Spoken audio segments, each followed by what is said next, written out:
What is good, guys? My name is Pratik and you're watching The Concord. Now, as you can see, my setup has changed a little and I have switched from that side of the room to this side, so the recordings are going to be pretty good from now on. So, as you clicked in the link, you obviously know what's the topic and you can also see it in the screen behind me. So today we are going to be comparing the PC and the latest and greatest Raspberry Pi 4B.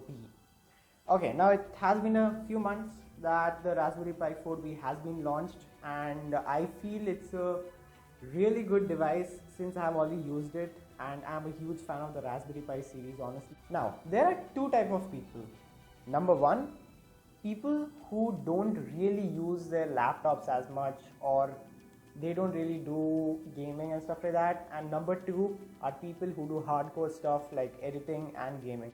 Now it is up to you to decide which category you fall into. So is it number one or number two? Now leaving this side, let's go ahead and check out the Raspberry Pi. Now, what is Raspberry Pi? So it is basically a computer which is as cheap as $100, and that is better than this laptop because I have been using that.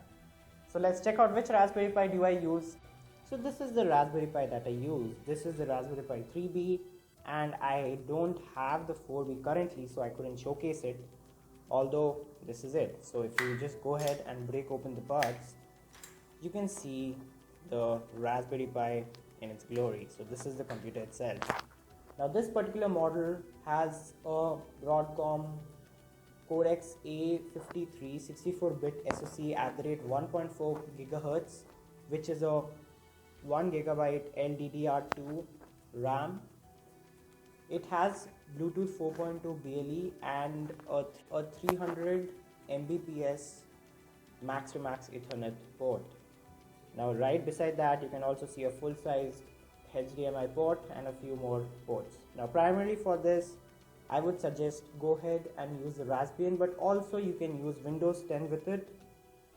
A video coming out about it shortly.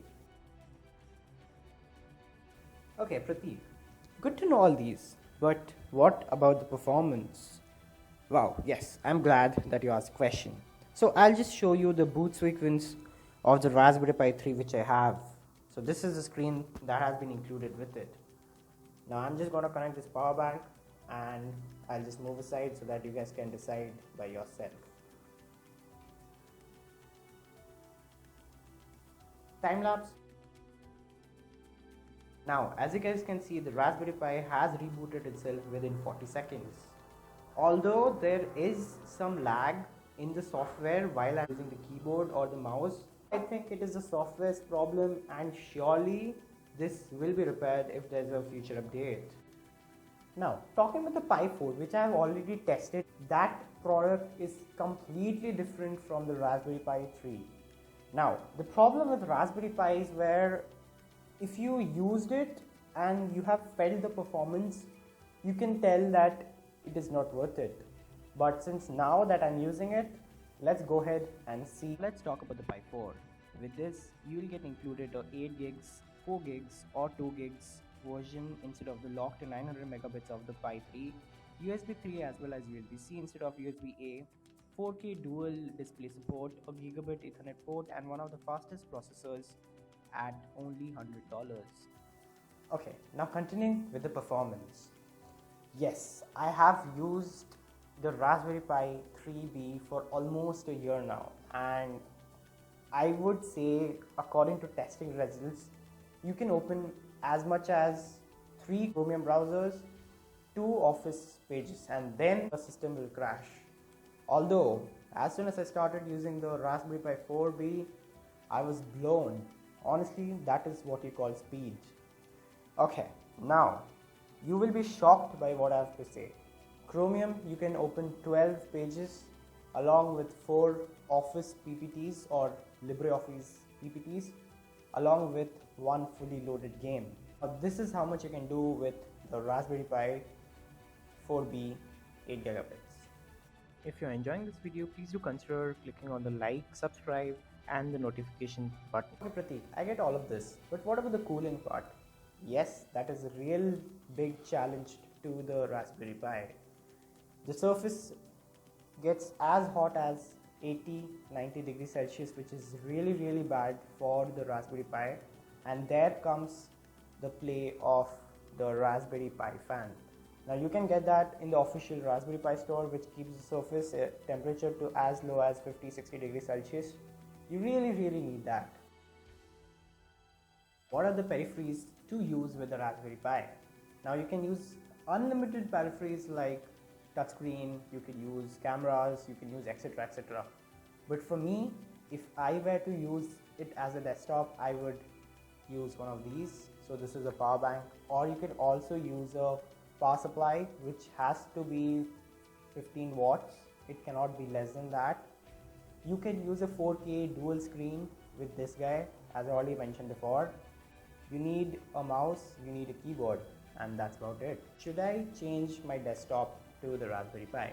I would say yes, you should go for it, because number one, the price is really low, way better than this laptop behind me. Number two, the speed that you will get is unlimited.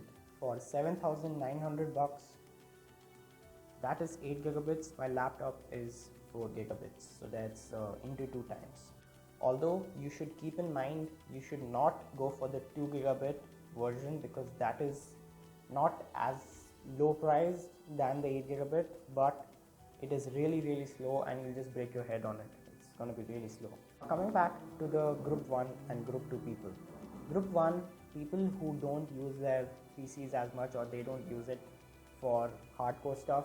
So for those people, I would recommend you guys should try the Raspberry Pi, because it will be cheaper and moreover it will be a better experience than the laptop behind me.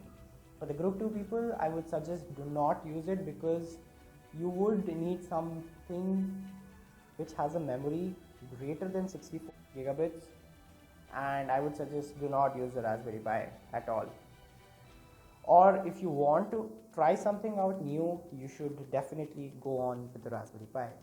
So with this, I would like to end my video by saying it really depends upon what type of person you are. Thank you for watching. My name is Prateek, and I'll meet you in the next video.